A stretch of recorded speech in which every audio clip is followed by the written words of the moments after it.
bad. Yeah. For a fella that was depressed, I'd hate to see you when you're up on high door.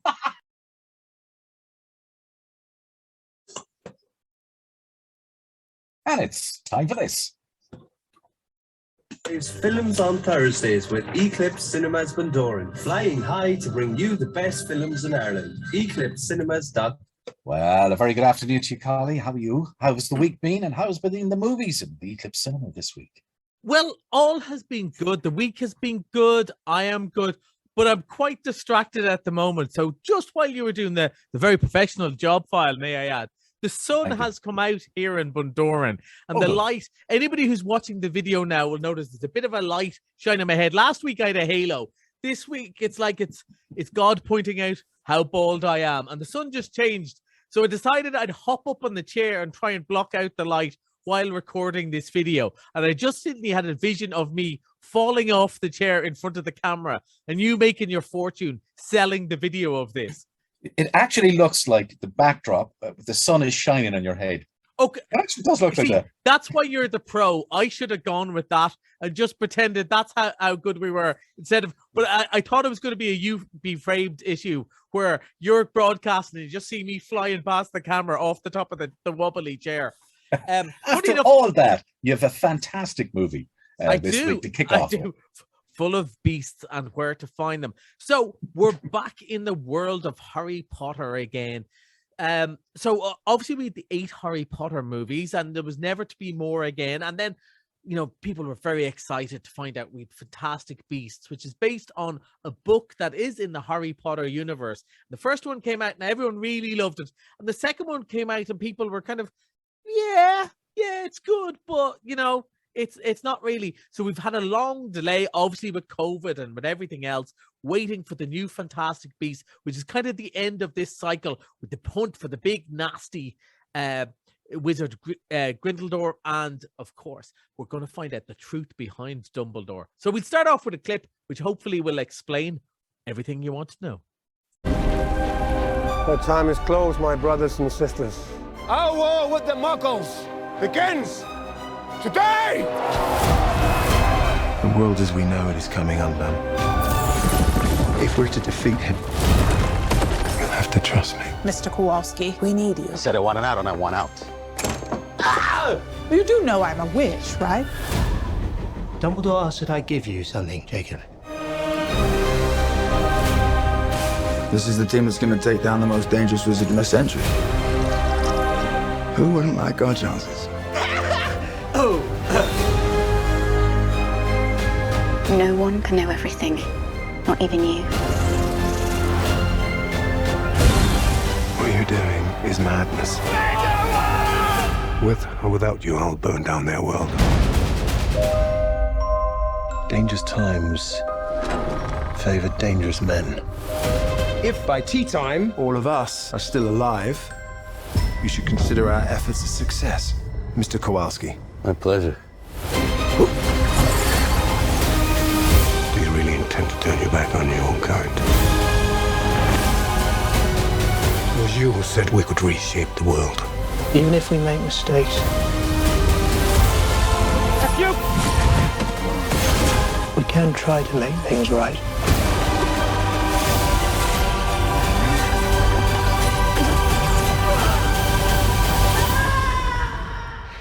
We're gonna need some help. There's nothing you can do to stop me.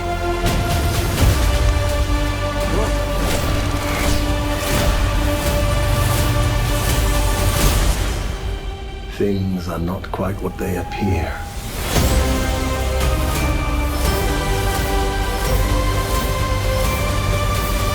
I trust you're enjoying your wand, Mr. Kowalski.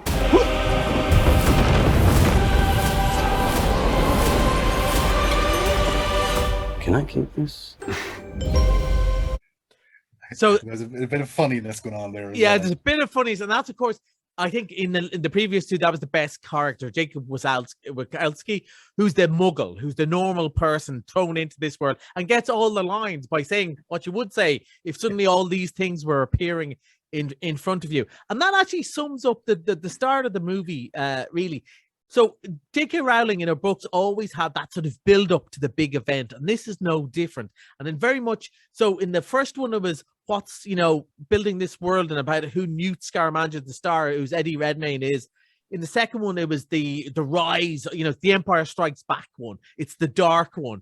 And in this third one, it's the teams getting together. They're building their army. So Grindelwald's building his evil army, and Dumbledore is forming his crew. And it's almost like an old army movie, or maybe even a heist movie where you're getting a gang together who are going to take on. And I was really enjoying it. But, it takes a time to get there. And I was kind of going, I hope it delivers. And I really think it does. Now, I really enjoyed it. Now, it did occur to me, and I had a sneak look at the reviews, which are all pretty positive. But, people are a bit, it's no Harry Potter. And it reminded me of something Joseph Heller used to say, who wrote Catch-22, where people said to him, God, you never wrote anything as good as Catch-22. And he used to say, yeah, but nobody else did either. And I feel a little bit about that. Like, people will go, it's not as good as Harry Potter. And it probably isn't, because the character of a school kid in school, that structure, it's why I loved sort of, Mallory Towers and Enid Blyton and Billy Bunter, all that sort of stuff. School kids away from their parents. It's always something a bit more magical. Pun not intended that time. But I still think this is really enjoyable. And the cast of characters, it's Jake Bogalski, the wizards, Queenie, who's the kind of psychic wizard who goes to the other side. They're all really engaging. But I think what I enjoyed the most, and I think it's what I always enjoyed in both J.K. Rowling's books and in the movies, is the little asides, the little world. So there's a pair of disembodied gloves that tell them which way to go using magic. At one stage, they cast a spell over a sheet of paper, and they use the paper as a ladder to run away from the bad guys. It's all those little things, the little house elves playing, the instruments playing themselves. It's those little bits that I always loved, in the same way as a kid watching the Flintstones. It was the inventive dinosaur playing the record and stuff like that I always loved. It's the same in this. I really enjoyed being in the wizarding world. This is what Warner Brothers will be very pleased with me saying this, because that's what they're trying to say. In the same way, it's the Marvel universe, it's the wizarding world. But it is great to be back wizarding there. World. Okay. Yes, it is great to be back there.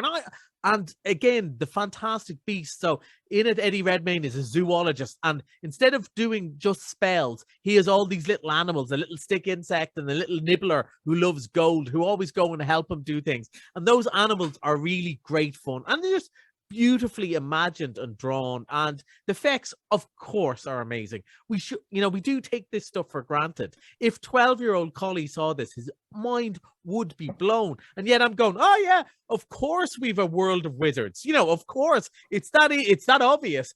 I thought it's really good, and I must say for Jude Law, because Dumbledore is such an iconic character and was so well played by both Richard Harris and Michael Gambon, to play young Dumbledore, it's hard because everyone knows who he is, and I go, that's really good.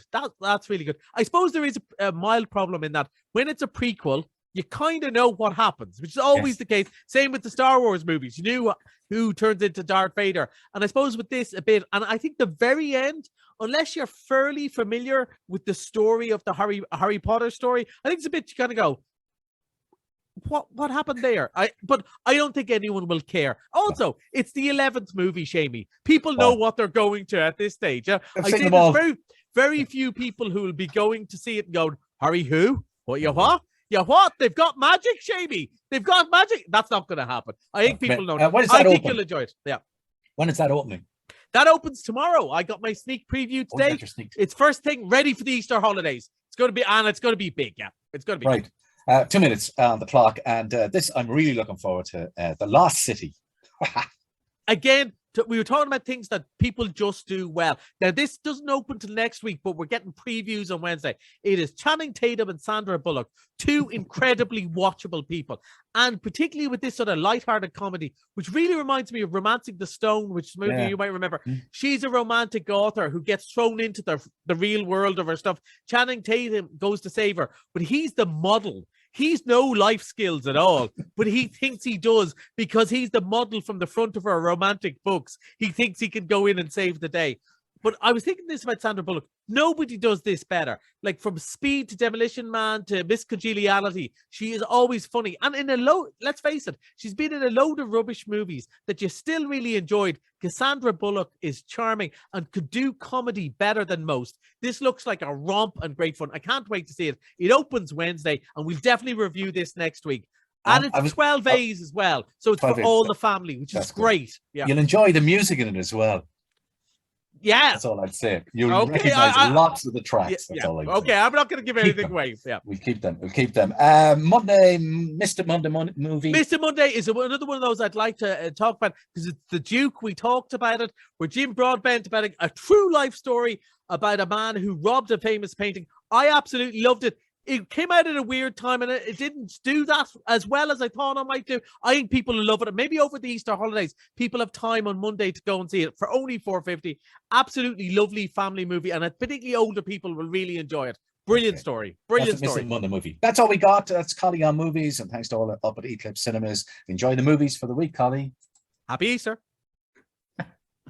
On Thursdays with